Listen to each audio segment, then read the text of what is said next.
بسم اللہ الرحمن الرحیم۔ السلام علیکم دوستو، عرش کتنا بڑا ہے؟ کیا عرش سے بڑی کوئی مخلوق ہے؟ کیا اللہ تعالیٰ کی ذات عرش معلیٰ پر براجمان ہے؟ کیا اللہ تعالیٰ کی ذات کے ہاتھ، چہرہ اور پاؤں ہیں؟ آج کی ویڈیو میں تمام تر تفصیلات سے آپ کو آگاہ کریں گے۔ عرش معلیٰ کے بارے میں مختلف فرقوں کا کیا موقف ہے، اور عرش معلیٰ کے بارے میں اور اللہ تعالیٰ کی صفات کے بارے میں اہل سنت کا عقیدہ کیا ہے جو فاسد عقائد کو رد کرتا ہے، اس سے بھی آپ کو آگاہ کریں گے۔ ویڈیو ہر مسلمان کے لیے انتہائی اہمیت کی حامل ہے، لہٰذا ویڈیو کو آپ نے سکپ نہیں کرنا اور آخر تک دیکھنا ہے تاکہ کوئی اہم بات آپ سے مس نہ ہو جائے۔ محترم دوستو، یاد رہے کہ مخلوقات میں سب سے عظیم اور بڑی مخلوق رحمان کا عرش ہے۔ اللہ تعالیٰ نے عظمت کو عرش کی صفت قرار دیا ہے، اور عرش کی لمبائی چوڑائی اس کو بنانے والا ہی جانتا ہے۔ البتہ عرش اللہ تعالیٰ کی مخلوق ہے، جیسا کہ فرمان باری تعالیٰ ہے۔ سورہ الانعام میں اللہ تعالیٰ نے فرمایا، یہ ہے اللہ تمہارا پروردگار جس کے سوا کوئی معبود برحق نہیں، وہی ہر چیز کا خالق ہے۔ دوستو، اللہ تعالیٰ نے خاص طور پر اپنے آپ کو عرش کا پروردگار بیان کر کے اپنی تعریف بھی بیان فرمائی ہے، جیسا کہ قرآن پاک کی سورہ توبہ کی آیت نمبر 129 میں ارشاد فرمایا، اللہ عرش عظیم کا پروردگار ہے۔ یہی نہیں بلکہ اللہ تعالیٰ نے اپنی تعریف میں عرش کی ملکیت کو بھی بیان کیا ہے کہ میں ہی اس کا مالک ہوں، اور فرمایا سورہ غافر کی آیت نمبر 15 میں اللہ تعالیٰ فرماتے ہیں، بلند درجوں والا اور عرش والا ہے۔ اس آیت کی تفسیر میں ابن کثیر رحمہ اللہ کہتے ہیں، اللہ تعالیٰ عرش عظیم کا مالک ہے جو کہ تمام مخلوقات سے بلند و بالا ہے۔ اللہ تعالیٰ نے عرش کا مقام و مرتبہ بڑھانے کے لیے اسے اپنی نسبت بھی عطا کی، اور سورہ بروج میں اللہ تعالیٰ نے ارشاد فرمایا، اللہ عرش والا اور بزرگی والا ہے۔ دوستو، جہاں تک سوال ہے کہ اللہ تعالیٰ نے عرش کو کب تخلیق کیا، تو یاد رہے کہ اللہ تعالیٰ نے اسے آسمانوں اور زمین کی تخلیق سے پہلے پیدا کیا تھا، جیسا کہ سورہ ہود میں اللہ تعالیٰ نے ارشاد فرمایا، وہی تو ہے جس نے آسمانوں اور زمین کو 6 دنوں میں پیدا کیا، اور اس وقت اس کا عرش پانی پر تھا، تاکہ تمہیں آزمائے کہ تم میں سے کون اچھے عمل کرتا ہے۔ آپ صلی اللہ علیہ وآلہ وسلم کا فرمان ہے، اللہ تعالیٰ موجود تھا، اس سے پہلے کوئی چیز نہیں تھی، اللہ کا عرش پانی پر تھا، پھر اللہ تعالیٰ نے آسمانوں اور زمین کو پیدا فرمایا، اور ذکر یعنی لوح محفوظ میں ہر چیز لکھ دی۔ دوستو، کہتے ہیں اللہ تعالیٰ نے قلم کو جس وقت پیدا فرمایا تو سب سے پہلے اسے تقدیریں لکھنے کا حکم دیا۔ عرش اس سے بھی پہلے پیدا ہو چکا تھا۔ رسول اللہ صلی اللہ علیہ وآلہ وسلم کا فرمان ہے، اللہ تعالیٰ نے آسمانوں اور زمین کو تخلیق سے 50,000 سال قبل تمام مخلوقات کی تقدیریں لکھ دی تھیں، اور اس وقت اللہ کا عرش پانی پر تھا۔ دوستو، یاد رہے کہ عرش غیبی چیز ہے، یعنی ہم اسے دنیا میں نہیں دیکھ سکتے، تاہم اللہ تعالیٰ نے ہمیں اس کی کچھ صفات کے بارے میں بتلایا ہے تاکہ اللہ پر ایمان پختہ ہو، اور یہ بات بھی ذہن میں محکم ہو جائے کہ اللہ تعالیٰ اپنی مخلوق سے بلند ہے۔ روایات بتاتی ہیں کہ عرش الہی پورے جہان پر کعبے کی طرح ہے۔ نبی کریم صلی اللہ علیہ وآلہ وسلم نے عرش کو ایسے ہی بیان کیا اور فرمایا، بے شک اللہ کا عرش آسمانوں کے اوپر ایسے ہے۔ آپ صلی اللہ علیہ وآلہ وسلم نے اپنی انگلیوں کے ساتھ کعبے کی طرح کا اشارہ فرمایا۔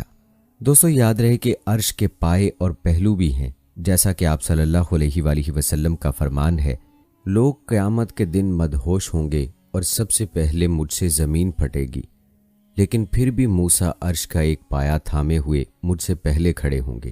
اب معلوم نہیں کہ وہ بھی مدہوش ہوئے تھے یا پہلے دنیا میں تجلی کے وقت آنے والی بے ہوشی کی وجہ سے حساب برابر ہو گیا۔ اسی حدیث میں یہ الفاظ بھی ہیں کہ موسیٰ عرش کے پہلو کو پکڑے ہوئے ہوں گے۔ یہ الفاظ صرف بخاری شریف میں ہیں۔ دوستو، بیان ہوا کہ آسمانوں اور زمین کی تخلیق سے پہلے عرش پانی پر تھا، جیسا کہ سورہ ہود میں اللہ تعالیٰ کا فرمان ہے، اور اس کا عرش پانی پر تھا، اور تخلیق کے بعد سے لے کر اب تک پانی پر ہی ہے۔ اس حوالے سے آپ صلی اللہ علیہ وآلہ وسلم کا فرمان ہے، اللہ کا عرش پانی پر ہے اور اللہ عرش کے اوپر ہے، اس کے لیے تمہارا کوئی عمل پوشیدہ نہیں۔ دوستو، یاد رہے کہ عرش سب سے اعلیٰ اور بلند مخلوق ہے، وہ تمام مخلوقات کے لیے چھت بھی ہے۔ اللہ تعالیٰ نے عرش کو اپنا خصوصی قرب دیا، اس سے بڑھ کر کوئی مخلوق اللہ کے قریب نہیں، اور چونکہ اللہ تعالیٰ پاکیزہ ذات ہے لہٰذا اس کے قریب بھی پاکیزہ چیز ہی ہو سکتی ہے۔ اللہ تعالیٰ نے عرش کو پیدا فرما کر اسے اپنی تمام مخلوقات سے امتیازی بلند عطا فرمائی ہے۔ ابن کثیر رحمۃ اللہ علیہ کہتے ہیں عرش تمام مخلوقات کے لیے چھت ہے، تمام آسمان، زمینیں، ان کے درمیان اور ان کے اندر کی ہر چیز عرش سے نیچے ہیں، سب کی سب اللہ تعالیٰ کے اختیار، قدرت اور علم میں گھری ہوئی ہیں۔ اللہ تعالیٰ کے تخمینے ہر چیز پر درست ثابت ہوتے ہیں اور وہ ہر چیز کا کارساز ہے۔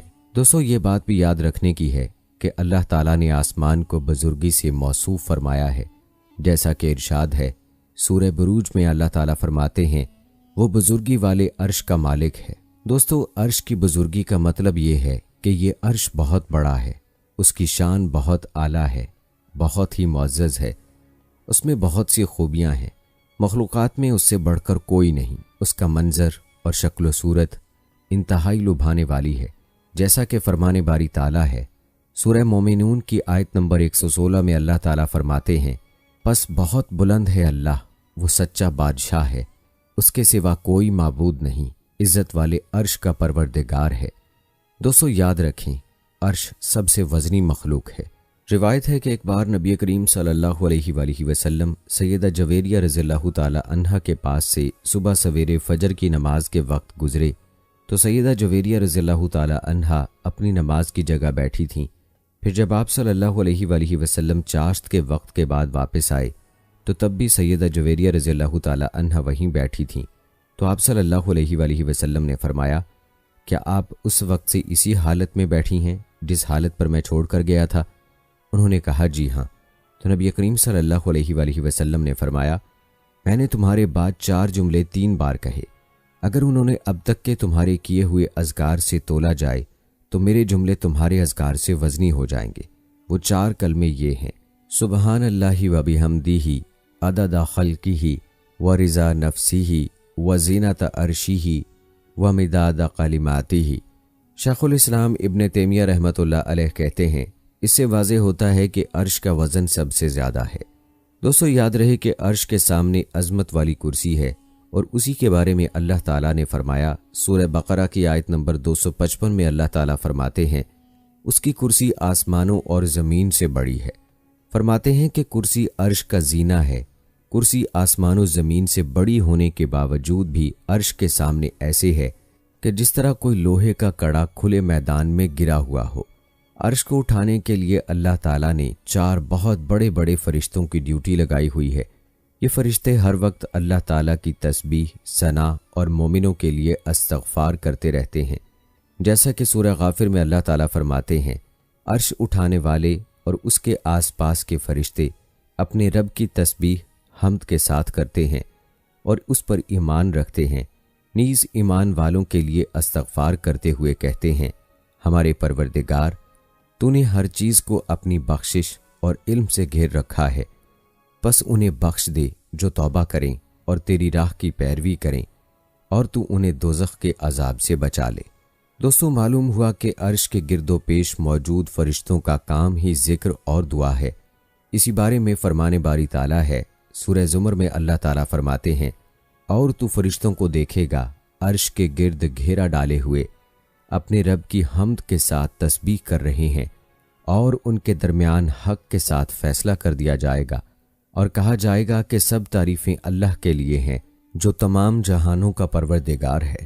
دوستو یاد رہے کہ اللہ تعالیٰ نے اپنے معبود ہونے کے لیے عرش کا پروردگار ہونا دلیل کے طور پر پیش کیا ہے اور فرمایا ہے سورہ نمل میں اللہ وہ ہے جس کے سوا کوئی حقیقی معبود نہیں، وہی عرش عظیم کا پروردگار ہے۔ جھوٹے لوگوں کے الزاموں کو مسترد کرنے کے لیے بھی بتلایا کہ اللہ تو عظیم ترین مخلوق یعنی عرش کا خالق ہے اور وہ ان الزام تراشیوں سے بالکل پاک ہے۔ اسی طرح سورہ زخرف میں اللہ تعالیٰ نے فرمایا پاک ہے آسمان اور زمین کا پروردگار اور عرش کا رب ان کی بیان کردہ باتوں سے جو وہ بیان کرتے ہیں۔ دوستو اللہ تعالیٰ نے اپنے عرش کا تذکرہ اور عرش کے خالق ہونے کا تذکرہ بار بار فرمایا ہے۔ روایات میں آتا ہے کہ رسول اللہ صلی اللہ علیہ وآلہ وسلم اپنی دعاؤں میں کثرت سے وسیلہ دیتے کہ اللہ عرش کا پروردگار ہے، اور عرش کی تخلیق پر اللہ کی ثنا بیان کرتے اور مصیبت کے وقت اللہ تعالیٰ کی اس صفت کا واسطہ دیتے ہوئے یوں دعا فرماتے: لا الہ الا اللہ العظیم الحلیم، لا الہ الا اللہ رب العرش العظیم، لا الہ الا اللہ رب السماوات و رب العرش و رب العرش الکریم۔ آپ نے ملاحظہ کیا کہ ان کلمات میں اللہ رب العزت کے عرش کا تذکرہ 2 مرتبہ ہوا ہے، یعنی نبی کریم صلی اللہ علیہ وآلہ وسلم اپنی دعا میں اللہ رب العزت کی تعریف ان کلمات کے ساتھ فرماتے تھے، اور ان کلمات میں اللہ تعالیٰ کے عرش عظیم کا بھی تذکرہ ہے۔ اسی طرح ایک حدیث ہے کہ رشتہ داری عرش کے ساتھ چمٹ کر کہتی ہے: جو مجھے جوڑے اللہ اسے جوڑ دے، اور جو مجھے توڑے اللہ اسے توڑ دے۔ ایک اور روایت ہے کہ جس وقت اللہ تعالیٰ نے مخلوقات کو مکمل کر لیا تو اللہ تعالیٰ نے ایک نوشتہ تحریر فرمایا جو اللہ کے پاس عرش پر ہے کہ میری رحمت میرے غضب پر بھاری ہے۔ اسی طرح روایت ہے کہ سورج روزانہ عرش کے نیچے سجدہ ریز ہوتا ہے، جیسا کہ آپ صلی اللہ علیہ وآلہ وسلم کا فرمان ہے: سورج جا کر عرش کے نیچے سجدہ کرتا ہے، اور اللہ تعالیٰ کا سورہ یاسین کی آیت نمبر 38 میں فرمان ہے: اور سورج اپنے ٹھکانے کی جانب چلتا ہے، یہ غالب اور علم رکھنے والے کے تخمینے کے مطابق ہوتا ہے۔ اس کا مطلب یہی ہے۔ اسی طرح ایک دوسری روایت میں ابو ذر رضی اللہ تعالیٰ عنہ کہتے ہیں کہ میں نے نبی کریم صلی اللہ علیہ وآلہ وسلم سے اللہ تعالیٰ کے فرمان اور سورج اپنے ٹھکانے کی جانب چلتا ہے کے بارے میں پوچھا، تو آپ صلی اللہ علیہ وآلہ وسلم نے فرمایا: سورج کا ٹھکانہ عرش کے نیچے ہے۔ روایت میں یہ بات بھی ملتی ہے کہ رحمان کا عرش ایک عظیم صحابی کی وفات پر لرز اٹھا تھا، جن کو اسلام قبول کیے ہوئے ابھی صرف 6 سال ہی گزرے تھے، تاہم ان کی قوم کے تمام افراد ان کے ہاتھ پر اسلام قبول کر چکے تھے۔ جس وقت وہ فوت ہوئے تو ان کی عمر صرف 37 برس تھی۔ آپ صلی اللہ علیہ وآلہ وسلم کا فرمان ہے: سعد بن معاذ کی موت پر رحمان کا عرش بھی کانپ اٹھا تھا۔ یاد رہے کہ یہ صحیح حدیث ہے، اور امام ذہبی رحمۃ اللہ علیہ کہتے ہیں یہ حدیث متواتر ہے، اور میں یہ گواہی دیتا ہوں کہ یہ نبی کریم صلی اللہ علیہ وآلہ وسلم کا فرمان ہے۔ دوستو، آپ عرش معلیٰ کے بارے میں نبی کریم صلی اللہ علیہ وآلہ وسلم کی احادیث ملاحظہ فرما رہے ہیں۔ ان روایات میں اللہ تعالیٰ کے عرش کا تذکرہ مختلف انداز سے ہوا ہے۔ روایات میں یہ بات بھی ملتی ہے کہ کل مخلوقات کے فنا ہو جانے پر اللہ تعالیٰ نے عرش کو خصوصیت بخشی کہ وہ باقی ہی رہے گا، چنانچہ عرش ان مخلوقات میں شامل نہیں ہے جنہیں قیامت کے دن مٹھی میں لیا جائے گا یا لپیٹ دیا جائے گا، اور اہل سنت کا اتفاق ہے کہ عرش فنا نہیں ہوگا۔ اس حوالے سے شیخ الاسلام ابن تیمیہ رحمۃ اللہ علیہ کہتے ہیں: عرش اللہ تعالیٰ کی ان مخلوقات میں شامل نہیں جو 6 دن میں پیدا کی گئیں۔ اللہ تعالیٰ عرش کو شق نہیں فرمائے گا اور نہ ہی اسے ختم کرے گا، اور مشہور احادیث بھی قرآن مجید کی طرح اس بات کو واضح کرتی ہیں کہ عرش باقی رہے گا۔ دوستو، روایات بتاتی ہیں کہ آخرت کے دن عرش کو 8 فرشتے اٹھائے ہوئے ہوں گے، اور اللہ تعالیٰ مخلوقات کے مابین فیصلے کے لیے آئے گا، جیسا کہ فرمان باری تعالیٰ ہے۔ سورہ الحاقہ میں اللہ تعالیٰ فرماتے ہیں: اور تیرے رب کے عرش کو اس دن 8 فرشتے اپنے اوپر اٹھائے ہوئے ہوں گے۔ روایات میں آتا ہے جس وقت لوگ انبیاء کرام سے شفاعت طلب کریں گے تو تمام انبیاء کرام قیامت کی سختی اور ہولناکی کی وجہ سے شفاعت کرنے سے معذرت کر لیں گے، تو پھر لوگ سید الخلق ہمارے نبی صلی اللہ علیہ وآلہ وسلم کے پاس پہنچیں گے۔ اس بارے میں نبی کریم صلی اللہ علیہ وآلہ وسلم کا فرمان ہے: وہ میرے پاس آئیں گے، پھر میں عرش کے نیچے سجدہ ریز ہو جاؤں گا، پھر کہا جائے گا محمد سر اٹھائیں، شفاعت کریں، آپ کی شفاعت قبول کی جائے گی، مانگیں آپ کو دیا جائے گا۔ کہتے ہیں جس وقت محشر میں لوگوں کی تکالیف بڑھ جائیں گی، سورج سر کے 1 میل قریب آ جائے گا، تو اللہ تعالیٰ اپنے چنیدہ بندوں کو اپنے عرش کا سایہ نصیب فرمائے گا۔ جیسا کہ ایک روایت میں آپ صلی اللہ علیہ وآلہ وسلم کا فرمان ہے: 7 قسم کے افراد کو اللہ تعالیٰ عرش کا سایہ نصیب فرمائے گا، جس دن اس کے سائے کے علاوہ کوئی سایہ نہیں ہوگا۔ نمبر 1، عادل حکمران۔ نمبر 2، اپنے پروردگار کی عبادت میں پروان چڑھنے والا نوجوان۔ نمبر 3، ایسا آدمی جس کا دل مسجد سے جڑا ہوا ہو۔ نمبر 4، دو ایسے آدمی جو اللہ کے لیے آپس میں محبت کرتے ہوں اسی پر ملے اور جدا ہوتے ہوں۔ نمبر 5، ایسا آدمی جس سے جاہ و جمال والی خاتون بدکاری کا مطالبہ کرے اور وہ کہہ دے میں اللہ سے ڈرتا ہوں۔ نمبر 6، ایسا شخص جو صدقہ کرتے ہوئے اتنا خفیہ انداز اپنائے کہ بائیں ہاتھ کو بھی علم نہ ہو کہ دائیں ہاتھ نے کیا خرچ کیا۔ نمبر 7، ایسا شخص جو تنہائی میں اللہ کو یاد کرے تو اس کی آنکھیں نم ہو جائیں۔ دوستو، ایک اور حدیث ہے کہ اللہ کے لیے محبت کرنے والے اللہ کے عرش کے سائے تلے ہوں گے۔ دوستو، روایات کے مطابق جنت کے مختلف درجے ہیں، ان میں سب سے اعلیٰ جنت الفردوس ہے اور اس کی چھت رحمان کا عرش ہے۔ آپ صلی اللہ علیہ وآلہ وسلم کا فرمان ہے، جب بھی اللہ سے مانگو تو جنت الفردوس مانگو، کیونکہ یہ سب سے بہترین اور بلند ترین جنت ہے۔ اس میں سے جنت کی نہریں پھوٹتی ہیں اور اس کے اوپر رحمان کا عرش ہے۔ ناظرین، ذرا سوچیں کہ اگر اللہ کا عرش اتنا عظیم اور بڑا ہے تو پھر اللہ تعالیٰ کی ذات اس سے بھی بڑی اور عظیم ہے۔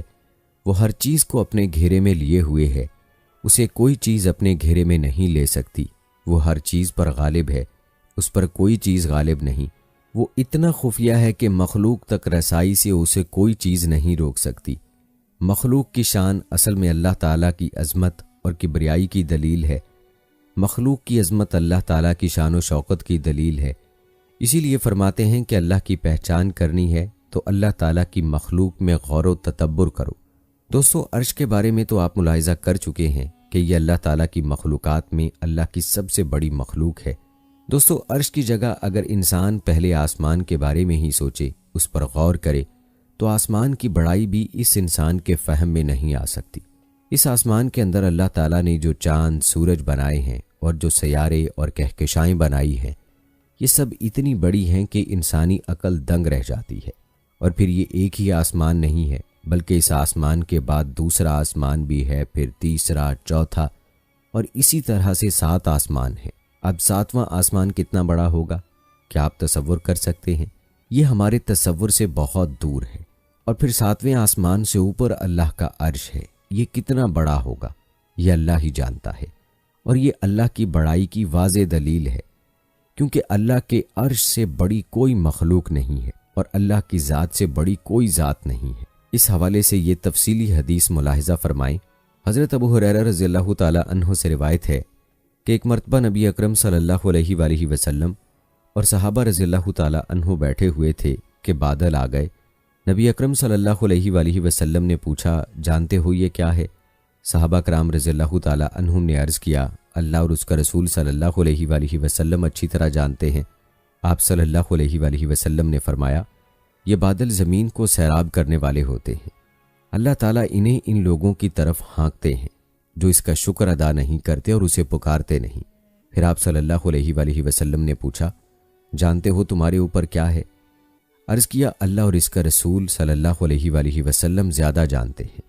آپ صلی اللہ علیہ وآلہ وسلم نے فرمایا، یہ رقی یعنی اونچی چھت ہے جس سے حفاظت کی گئی، اور یہ موج کی طرح ہے جو بغیر ستون کے ہے۔ پھر پوچھا، کیا جانتے ہو کہ تمہارے اور اس کے درمیان کتنا فاصلہ ہے؟ صحابہ کرام رضی اللہ تعالی عنہم نے عرض کیا، اللہ اور اس کا رسول صلی اللہ علیہ وآلہ وسلم زیادہ جانتے ہیں۔ آپ صلی اللہ علیہ وآلہ وسلم نے فرمایا، تمہارے اور اس کے درمیان 500 برس کی مسافت ہے۔ پھر آپ صلی اللہ علیہ وآلہ وسلم نے پوچھا، کیا جانتے ہو اس کے اوپر کیا ہے؟ صحابہ کرام رضی اللہ تعالی عنہم نے عرض کیا، اللہ اور اس کا رسول صلی اللہ علیہ وآلہ وسلم بہتر جانتے ہیں۔ آپ صلی اللہ علیہ وآلہ وسلم نے فرمایا، اس سے اوپر 2 آسمان ہیں جن کے درمیان 500 برس کا فاصلہ ہے۔ پھر آپ صلی اللہ علیہ وآلہ وسلم نے اسی طرح 7 آسمان گنوائے اور بتایا ہر 2 آسمانوں کے درمیان آسمان و زمین کے درمیان کے فاصلے کے برابر فاصلہ ہے۔ پھر آپ صلی اللہ علیہ وآلہ وسلم نے پوچھا کہ کیا جانتے ہو کہ اس کے اوپر کیا ہے؟ صحابہ کرام رضی اللہ تعالی عنہم نے عرض کیا، اللہ اور اس کا رسول صلی اللہ علیہ وآلہ وسلم بہتر جانتے ہیں۔ آپ صلی اللہ علیہ وآلہ وسلم نے فرمایا، اس کے اوپر عرش ہے اور وہ آسمان سے اتنا دور ہے جتنا زمین سے آسمان۔ پھر آپ صلی اللہ علیہ وآلہ وسلم نے پوچھا کہ کیا تمہیں معلوم ہے کہ تمہارے نیچے کیا ہے؟ صحابہ کرام رضی اللہ تعالی عنہم نے عرض کیا، اللہ اور اس کا رسول صلی اللہ علیہ وآلہ وسلم بہتر جانتا ہے۔ آپ صلی اللہ علیہ وآلہ وسلم نے فرمایا، یہ زمین ہے۔ پھر آپ صلی اللہ علیہ وآلہ وسلم نے پوچھا کیا تمہیں معلوم ہے اس کے نیچے کیا ہے؟ صحابہ کرام رضی اللہ تعالی عنہم نے عرض کیا اللہ اور اس کا رسول صلی اللہ علیہ وآلہ وسلم بہتر جانتے ہیں۔ آپ صلی اللہ علیہ وآلہ وسلم نے فرمایا اس کے نیچے دوسری زمین ہے، پہلی زمین اور دوسری زمین کے درمیان 500 برس کی مسافت ہے۔ پھر پوچھا آپ صلی اللہ علیہ وآلہ وسلم نے 7 زمینیں گنوائیں اور بتایا کہ ہر 2 کے درمیان اتنا ہی فاصلہ ہے۔ پھر آپ صلی اللہ علیہ وآلہ وسلم نے فرمایا اس ذات کی قسم جس کے قبضہ قدرت میں محمد کی جان ہے، اگر تم لوگ نیچے زمین کی طرف رسی پھینکو گے تو وہ اللہ تک پہنچے گی۔ اور پھر یہ آیت پڑھی هو الاول والآخر والظاہر والباطن وہو بکل شیء علیم۔ سورہ حدید کی آیت نمبر 3 تلاوت فرمائی۔ وہی ہے سب سے پہلا اور سب سے پچھلا، اور باہر اور اندر وہ سب کچھ جانتا ہے۔ دوستو ابن قیم رحمۃ اللہ علیہ کہتے ہیں اللہ تعالیٰ کے مخلوق سے بلند ہونے کے متعلق 1000 سے زائد دلائل ہیں۔ اللہ تعالیٰ اپنی شایان شان کیفیت کے ساتھ عرش پر مستوی ہے، اور یہ عظیم ترین مخلوق یعنی عرش پر خاص علو ہے۔ سورہ طٰہٰ میں اللہ تعالیٰ ارشاد فرماتے ہیں رحمان عرش پر مستوی ہے۔ دوستو آپ کو بتاتے چلیں کہ یہ ہمارے پیارے نبی صلی اللہ علیہ وآلہ وسلم کی شان ہے کہ آپ کو مکہ سے مسجد اقصیٰ لے جایا گیا، پھر وہاں سے انہیں 7ویں آسمان تک اوپر لے جایا گیا۔ آپ صلی اللہ علیہ وآلہ وسلم نے محرر فرشتوں کے قدموں کے چلنے کی آواز بھی سنی، اور پھر اللہ تعالیٰ نے اپنے پیارے حبیب صلی اللہ علیہ وآلہ وسلم کو سدرۃ المنتہا پر بلایا اور اپنی ملاقات سے مشرف فرمایا۔ یاد رہے کہ اللہ تعالیٰ نے مسجد اقصیٰ کا مقام و مرتبہ واضح کرنے کی غرض سے نبی اکرم صلی اللہ علیہ وآلہ وسلم کے اسراء کے لیے اسے منتخب فرمایا۔ وہیں سے آپ کا سفر معراج شروع ہوا۔ مسجد اقصیٰ کو انبیاء کرام نے بنایا ہے۔ یہ قبلہ اول اور مسجد حرام کے بعد بنائی جانے والی دنیا کی دوسری مسجد ہے۔ نیز مسجد اقصیٰ ان 3 مساجد میں سے ایک ہے جن کی جانب ثواب کی نیت سے رخت سفر باندھ سکتے ہیں۔ یہیں پر نبی اکرم صلی اللہ علیہ وآلہ وسلم نے انبیاء کرام اور رسولوں کی امامت کرواتے ہوئے نماز پڑھائی۔ اللہ تعالیٰ نے اس مسجد میں اور اس کے ارد گرد خطے کو بابرکت بنایا ہے، جیسا کہ ارشاد باری تعالیٰ ہے۔ سورہ الاسراء میں اللہ تعالیٰ ارشاد فرماتے ہیں مسجد اقصیٰ جس کے آس پاس ہم نے برکت فرمائی۔ دوستو روایات بتاتی ہیں کہ بیت المقدس اور اس کے آس پاس کے علاقے کی جانب لوگ محشر کے لیے جمع ہوں گے۔ دوستو آپ کو بتاتے چلیں کہ عرش معلیٰ کے تذکرے کے ساتھ اس صفات متشابہات کی بحث بھی کی جاتی ہے۔ صفات متشابہات کے بارے میں مختلف مسلک کیا کہتے ہیں، آئیے اس بارے میں آپ کو بتاتے ہیں۔ دوستو ثم استوی الی السماء کے ذیل میں بعض علماء نے صفات مشتبہات کی بحث چھیڑی ہے۔ ثم استوی علی العرش کے بارے میں اہل سنت والجماعت کا اجتماع اور اتفاقی عقیدہ ہے کہ ذات باری تعالیٰ زمان و مکان کی حدود سے اور سمت و جہت کی قیود سے پاک اور منزہ ہے۔ وہ لا محدود و لا معدود، وہ عرش کا محتاج ہے نہ فرش کا۔ عرش و کرسی کے وجود میں آنے سے پہلے وہ جس شان میں تھا اب بھی اسی شان میں ہے۔ البتہ جہاں تک بحث قرآن و حدیث کے ان الفاظ کے متعلق ہے جو اللہ تعالیٰ کے لیے عرش پر قرار پکڑنے کے بارے میں ہے، اور چہرہ اور ہاتھ اور آنکھ اور پنڈلی کا جن کا تذکرہ مختلف آیات میں ہوا ہے، جیسا کہ چہرے کا ذکر سورہ رحمان میں ہے، ہاتھ کا ذکر سورہ فتح میں، آنکھ کا ذکر سورہ طٰہٰ میں، اور پنڈلی کا ذکر سورہ قلم میں یوں ہوا ہے۔ یاد رہے کہ انہیں اسلاف نے صفات متشابہات قرار دے دیا ہے، کیونکہ اگر انہیں حقیقی معنوں پر محمول کیا جائے تو تجسیم و تشبیہ کی راہیں کھلتی ہیں، اور اگر صرف تنزیہ و تجرید کے تقاضے ملحوظ رکھے جائیں تو انکار صفات کے پہلو نکلتے ہیں۔ دوستو آپ کو بتاتے چلیں کہ فرقہ مجسمہ اور مشبہہ نے تو ان صفات کے حقیقی معنی مراد لے کر تجسیم و تشبیہ کے تمام منزلیں طے کر ڈالی ہیں، اور برملا یہ دعویٰ کر دیا ہے کہ اللہ تعالیٰ بھی اس طرح ہاتھ پاؤں رکھتے ہیں جس طرح ایک مخلوق رکھتی ہے، اور آسمان و زمین کی تخلیق کے بعد اسی طرح عرش پر بیٹھے ہیں جس طرح ایک بادشاہ ملکی امور کی انجام دہی کے بعد تخت شاہی پر فروخت ہوتا ہے۔ دوسری طرف تنزیہ و تجرید کے علمبردار معتزلہ معطلہ جہمیہ نے مذکورہ صفات کو توحید باری تعالیٰ کے منافی قرار دے کر انہیں مجازی معنی پر محمول کیا ہے، اور پھر اسی کو حرف آخر اور حتمی بھی قرار دیا ہے۔ دوستو، افراط تفرید کی اس کشمکش میں اہل سنت والجماعت ہی ایسا گروہ ہے جو اعتدال کی راہ پر گامزن رہا ہے اور سلف صالحین کے نقش قدم پر چل کر تعبیر و تشریح کے اس پیچیدہ مقام سے باسلامت گزر گیا اور اس پر قائم ہے۔ دوستو، اہل سنت والجماعت کا مسلک کیا ہے اور اس حوالے سے متقدمین سلف صالحین کا موقف کیا ہے، آئیے آپ کو بتاتے ہیں۔ دوستو، متقدمین سلف صالحین کا مسلک یہ ہے کہ جو صفات متشابہات قرآن و حدیث اور اجماع امت سے ثابت ہیں، ان کے متعلق بس اتنا ہی جان لینا کافی ہے کہ جو لفظ صفت باری پر دلالت کے نہ ہیں، اس کی نسبت اللہ تعالیٰ کی طرف ثابت ہے۔ اس لفظ سے اس کا ظاہری اور حقیقی معنی ہرگز مراد نہیں، اور نیز ذات باری تعالیٰ مخلوق کی متشابہات سے پاک ہے۔ دوستو، یہی اہل سنت کا مسلمہ موقف ہے جس پر چند دلائل پیش خدمت ہیں۔ امام مالک رحمۃ اللہ علیہ کی مجلس میں ایک شخص نے الرحمن العرش الاستوا کی تلاوت کر کے یہی سوال اٹھایا کہ اللہ تعالیٰ کا استوا کیسا ہے؟ امام مالک رحمۃ اللہ علیہ نے ایک لمحہ سوچ کر ارشاد فرمایا، یہ استوا ایسا ہی ہے جیسا اللہ تعالیٰ نے آیت کریمہ میں اپنے بارے میں بیان فرما دیا ہے۔ الرحمن یعنی صرف صفت استوی کی نسبت باری تعالیٰ کے لیے ثابت ہے، اس کی کوئی کیفیت نہیں، کیونکہ یہ جسم کی خصوصیت ہے، اس لیے یہاں کیفیت کا سوال ہی پیدا نہیں ہوتا۔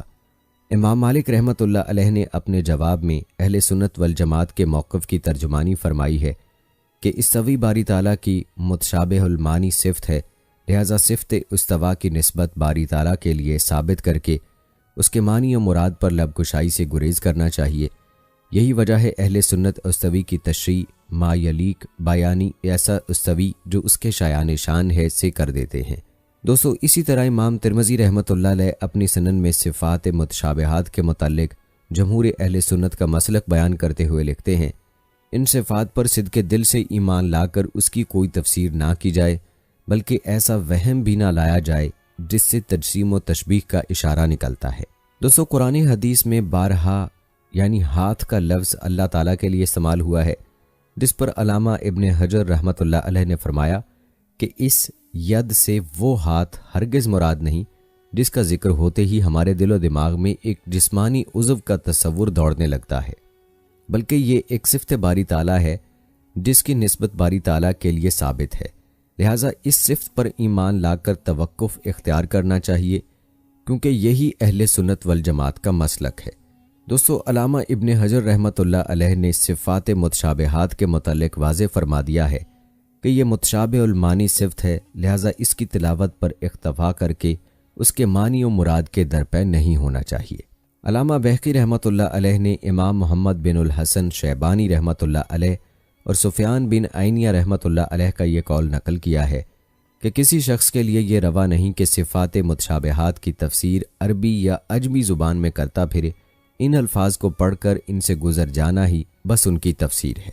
دوستو، بیان کیے گئے دلائل سے متقدمین سلف صالحین کا موقف روز روشن کی طرح عیا ہو گیا کہ یہ صفات متشابہ المانی ہیں، ان کے ظاہری معنی مراد لینا کسی طرح درست نہیں۔ البتہ آپ کو بتاتے چلیں کہ متقدمین کے مسلک پر کچھ شبہات اٹھائے گئے ہیں، آئیے آپ کو ان شبہات اور ان کے جوابات بھی بتاتے ہیں تاکہ آپ کسی کے اٹھائے جانے والے سوالات کا جواب آسانی سے دے سکیں۔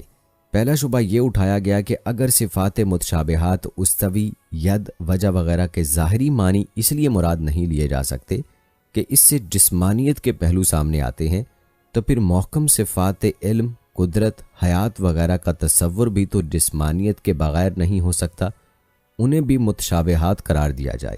دوستو، اس کا جواب یہ ہے کہ اس شبے کی یہ بنیاد ہی غلط ہے کہ محکم صفات، علم، قدرت، حیات کا تصور جسم کے بغیر نہیں ہو سکتا، کیونکہ ان صفات کا اطلاق جب باری تعالیٰ پر کیا جاتا ہے تو اس کی اولین دلالت جسم پر نہیں ہوتی، بلکہ ان الفاظ کے کانوں میں پڑتے ہی جو معنی اخذ ہوتے ہیں اس میں تنزیہ و تجرید کے تقاضے پوری طرح جلوہ گر ہوتے ہیں اور دل و دماغ کے کسی گوشے میں جسم کا تصور نہیں ابھرتا، برخلاف صفات متشابہات، استوا، ید، وجہ کے ان الفاظ کی اولین دلالت ہی جسمانیت پر ہوتی ہے۔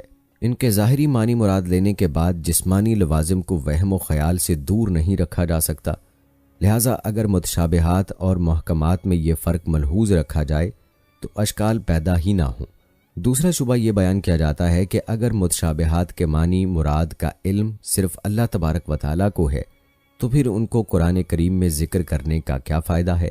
تو اس کا جواب یہ ہے کہ اگرچہ ہمیں صفات متشابہات کے معنی و مراد کا علم نہیں، لیکن ان پر ایمان لانا بھی باعث نجات اور ثواب ہے۔ علاوہ ازیں اس کی تلاوت کے بھی معنوی فوائد اور برکات ہیں، اگرچہ ان تک ہماری رسائی نہیں ہے۔ دوستو، جہاں تک متاخرین سلف صالحین کے مسلک کی بات ہے تو ان کا مسلک یہ ہے کہ صفات متشابہات کے ایسے مجازی معنی بیان کیے جا سکتے ہیں جو اللہ تبارک و تعالیٰ کے شایان شان ہوں، بشرطیے کہ اس لفظ کے اندر مجازی معنی مراد لینے کی گنجائش ہو۔ نیز اس مجازی معنی کو احتمال تفسیر کے درجے میں رکھا جائے، انہیں قطعی اور یقینی نہ کہا جائے۔ لہٰذا ید سے قدرت، وجہ سے ذات اور استوا سے استیلا یعنی غلبہ مراد لیا جا سکتا ہے۔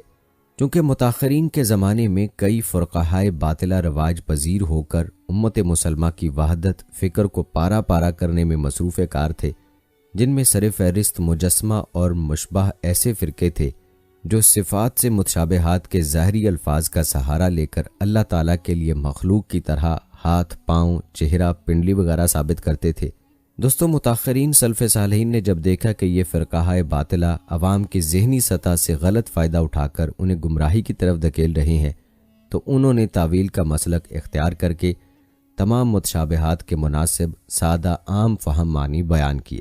مثلا کہا ید سے ہاتھ نہیں قدرت مراد ہے، وجہ سے چہرہ نہیں بلکہ ذات مراد ہے، استوی سے استقر اور جلوس نہیں بلکہ استعلا اور غلبہ مراد ہے۔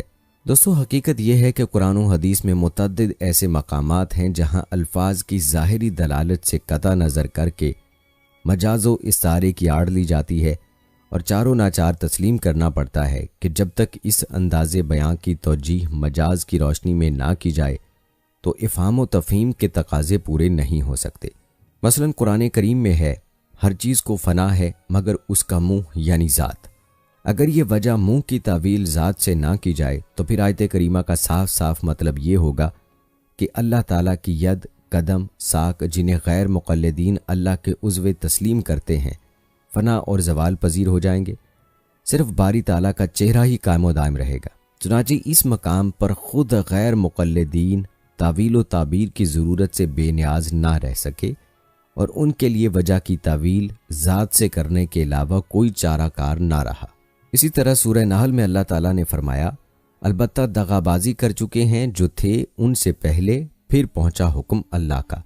اس آیت میں فاتح اللہ کی تعویل فاتح عذاب اللہ یعنی اللہ کا عذاب آیا سے کرتے ہیں۔ اس کے علاوہ بھی قرآن و حدیث میں کتنے ہی ایسے مقامات ہیں جہاں غیر مقلدین نے تعویل استعارے سے بلا جھجک کام لیا ہے۔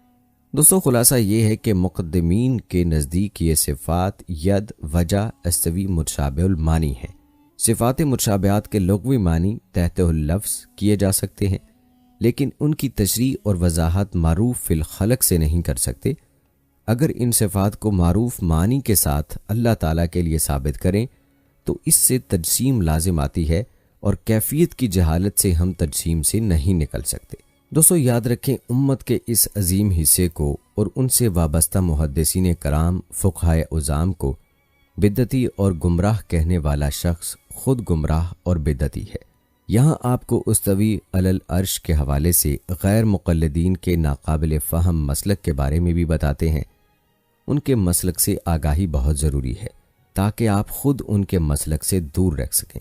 دوستو، غیر مقلدین کا موقف یہ ہے کہ اپنے حقیقی معنوں پر محمول یعنی اللہ تعالیٰ پھر بیٹھا تخت پر، اور عرش اللہ تعالیٰ کا مکان ہے، اور اللہ تعالیٰ جہت بلندی سے متصف ہے۔ اسی طرح ید، وجہ، ساق سے اللہ تعالیٰ کے اعضاء و جوارح مراد ہیں، تاہم ان کی کیفیت مجہول ہے۔ دوستو، اگر غیر مقلدین کے مذکورہ موقف و مسلک کو درست قرار دیا جائے تو ذات باری تعالیٰ کے لیے جسم تسلیم کیے بغیر کوئی چارہ کار نہیں رہتا، کیونکہ باری تعالیٰ کے لیے مکان و جہت اور اعضائے جارحہ، منہ، ہاتھ، پنڈلی ثابت کرتے ہی جسمانیت کے تمام پہلو غیر شعوری طور پر پیدا ہو جاتے ہیں، یا پھر یہ مسئلہ مبہم اور ناقابل فہم بن جاتا ہے۔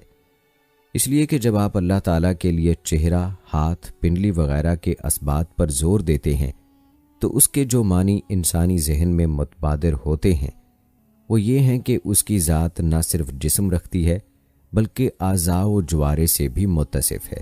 لیکن پھر جب آپ کہتے ہیں ان اعضاء و جوارحہ کی کیفیت مجہول ہے، اس کا ہاتھ ہمارے ہاتھ کے مانند نہیں، اس کا چہرہ ہمارے چہرے کی طرح نہیں، تو پھر فیصلہ کن سوال پر یہ پیدا ہوتا ہے کہ اس نفی کا اطلاق کس سے متعلق ہے؟ کیا اس کا مطلب یہ ہے کہ وہ چہرے، ہاتھ، پنڈلی وغیرہ کے مدولات ہی سے متصف نہیں، یا یہ کہ وہ ایک نوع کے اعضائے جارحہ تو رکھتا ہے مگر یہ اعضائے جارحہ تمام ذی اعضاء حیوانات سے مختلف ہیں؟ اگر پہلی صورت صحیح ہے تو اس کا مطلب یہ ہے کہ آپ الفاظ کے ہیر پھیر میں سرگرداں اور کسی نتیجے تک پہنچنے سے قاصر ہیں، کیونکہ ایک چیز ثابت کر کے پھر اس کی نفی کر دینے سے کوئی واضح مفہوم سامنے نہیں آتا۔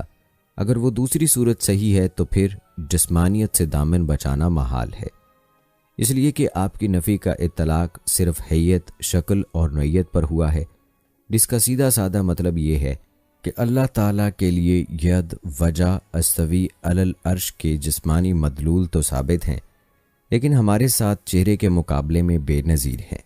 دوستو، غیر مقلدین کے مسلک کی مذکورہ کیفیت سے واضح ہوتا ہے کہ ان کا مسلک اہل سنت سے جدا اور ناقابل فہم ہے۔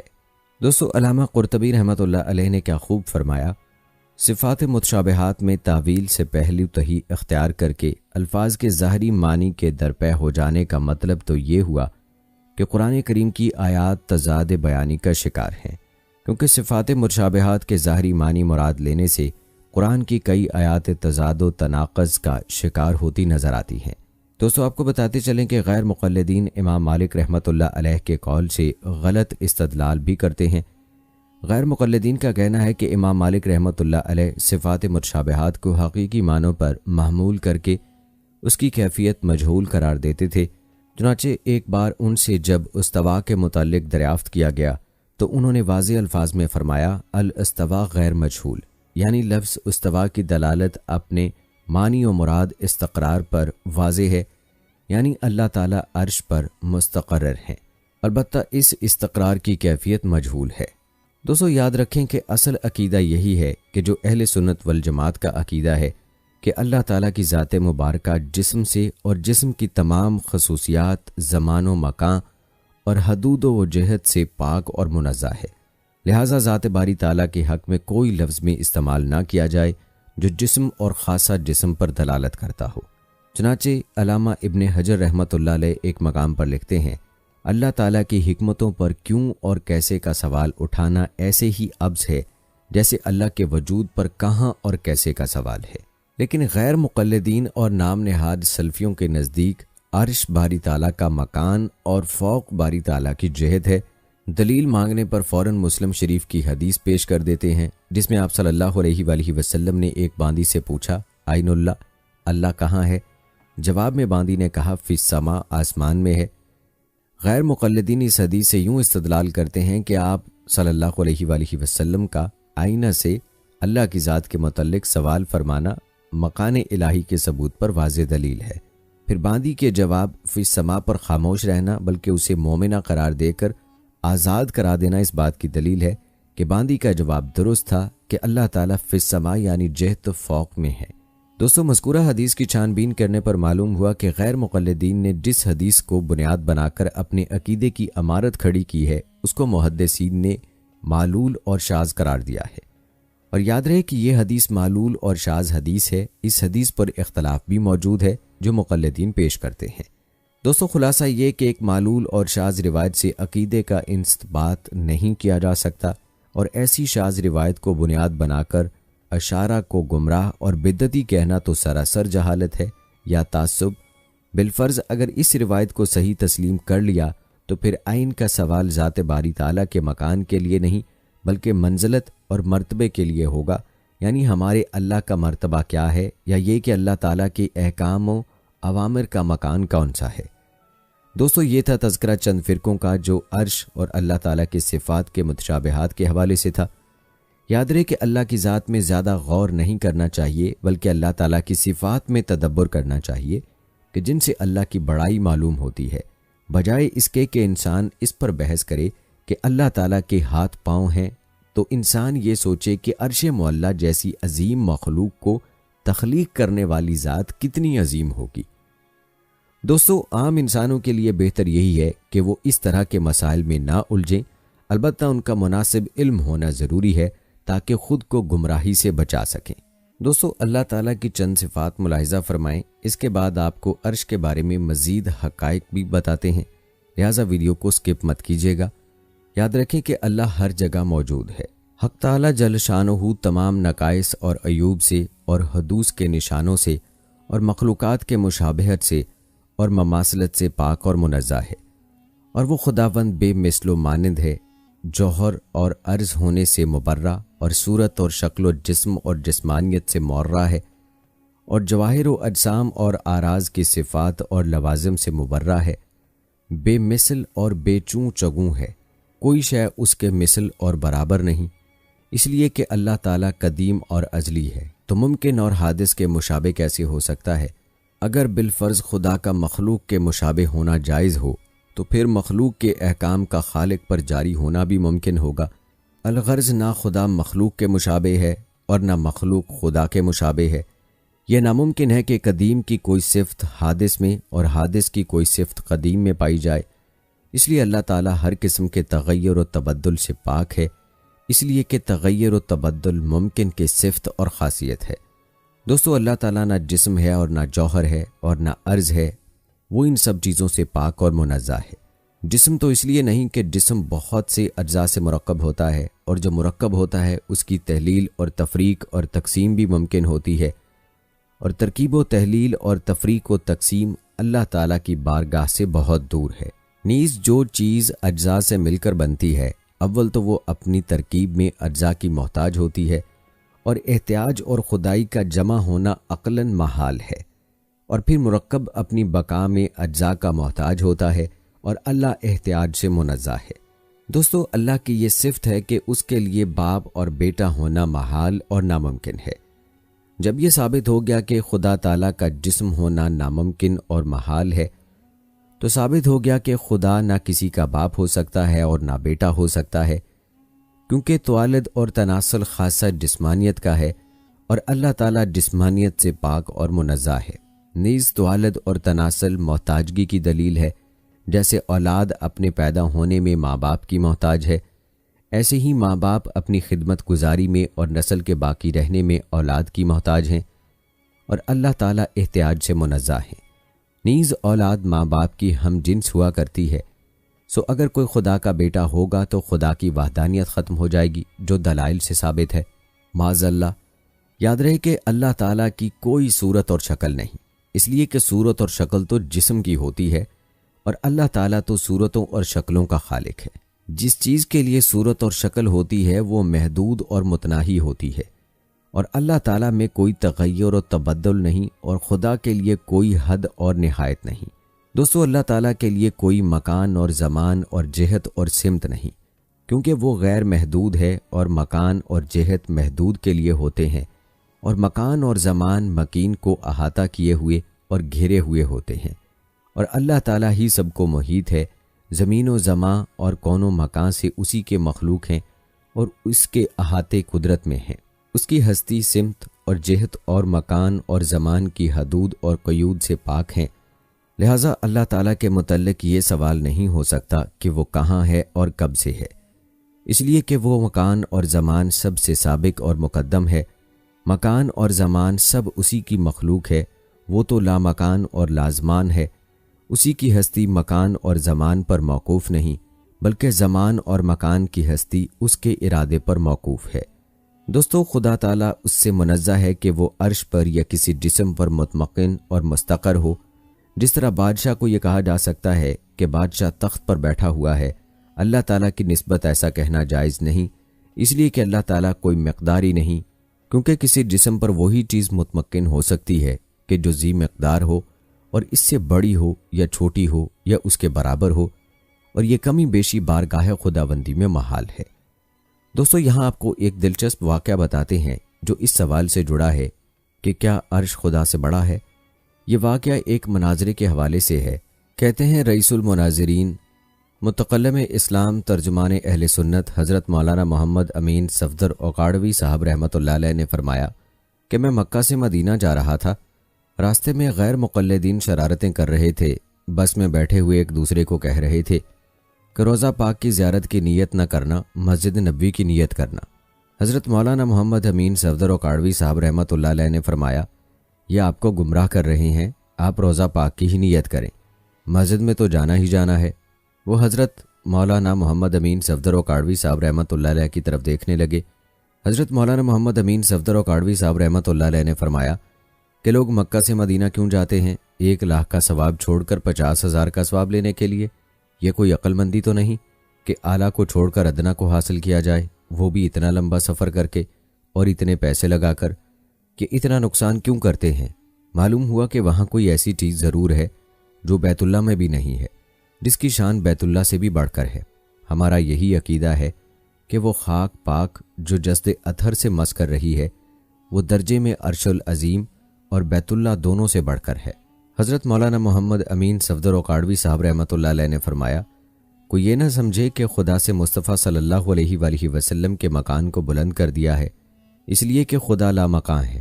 اگر خدا کا مکان ہوتا تو ہم سے مصطفیٰ صلی اللہ علیہ وآلہ وسلم کے مکان سے اعلیٰ سمجھتے، لیکن چونکہ خدا لا مکان ہے اس لیے جتنے مکان والے ہیں ان میں سب سے زیادہ شان مصطفیٰ صلی اللہ علیہ وآلہ وسلم کے مکان کی ہے۔ ایک غیر مقلد جلدی سے بولا الرحمن علی العرش استویٰ، اللہ کا بھی مکان ہے عرش اعظم۔ حضرت محمد امین صفدر اوقاڑوی صاحب رحمۃ اللہ علیہ نے جواب میں فرمایا آپ کو مکان مقین کا معنی بھی آتا ہے؟ مکان ہمیشہ مقین سے بڑا ہوتا ہے، اسی لیے تو آدمی اس کے اندر بیٹھتا ہے۔ کیا عرش خدا تعالیٰ سے بڑا ہے اور وہ خدا کو گھیرے ہوئے ہے؟ تو اس نے کہا کہ بے شک عرش بڑا ہے۔ حضرت نے جواب میں فرمایا پھر تو نماز کے شروع میں اللہ اکبر کیوں کہتا ہے، العرش اکبر کیوں نہیں کہتا؟ جب تو اللہ اکبر سے نماز شروع کرتا ہے پھر تو بڑا بے ایمان ہے کہ تجھے اللہ سے بھی بڑی چیز مل گئی ہے، پھر بھی تو اللہ اکبر ہی کہتا ہے۔ وہ شرمندہ ہو کر خاموش ہو گیا۔ دوستو معلوم ہوا کہ عرش ایک عظیم بلند نورانی مخلوق ہے۔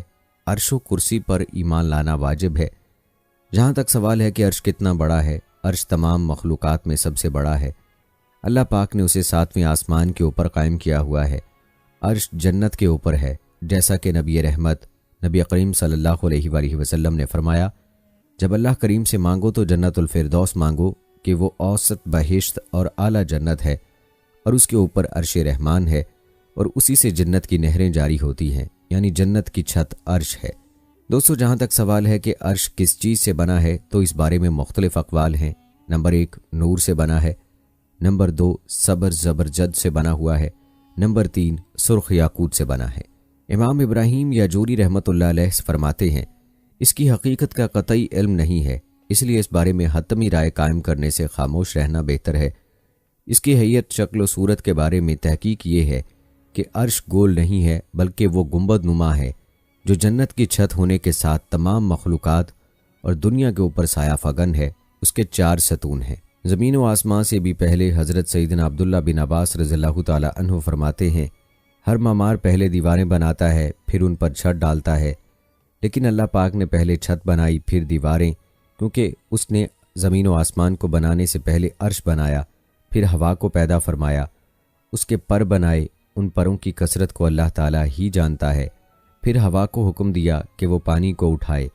اللہ تعالیٰ کا عرش پانی کے اوپر ہے جبکہ پانی ہوا پر ہے۔ اس کے بعد اللہ تعالیٰ نے عرش کو اٹھانے والے فرشتے کو پیدا فرمایا۔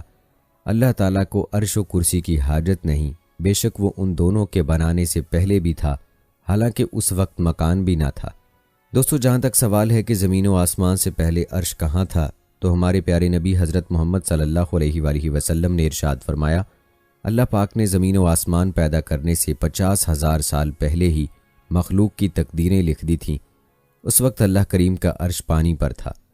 دوستو نبی کریم صلی اللہ علیہ وآلہ وسلم نے فرمایا 3 چیزیں عرش سے لٹکی ہوئی ہیں۔ رشتہ داری، یہ کہتی ہے یا اللہ میں تیری وجہ ہی سے ہوں لہٰذا مجھے نہ توڑا جائے۔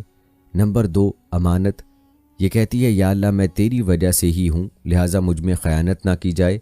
اور نمبر 3 نعمت، کہتی ہے یا الہی میں تیری طرف سے ہوں لہٰذا میری ناشکری نہ کی جائے۔ دوستو معلوم ہوا کہ عرش اللہ تعالیٰ کی تخلیق کا عظیم مظہر ہے۔ عرش کیسا ہے، عرش کی عظمت و جلالت کیا ہے، مکمل تفصیل آپ نے ملاحظہ کی ہے۔ آخر میں آپ کو قرآن و حدیث کی روشنی میں اللہ تعالیٰ کی صفت خالقیت کے بارے میں بتاتے ہیں۔ دوستو اللہ تعالیٰ صفات جلال اور جمال سے موصوف ہے۔ اس کی ذات، اسماء، صفات اور افعال سبھی کامل ترین ہیں۔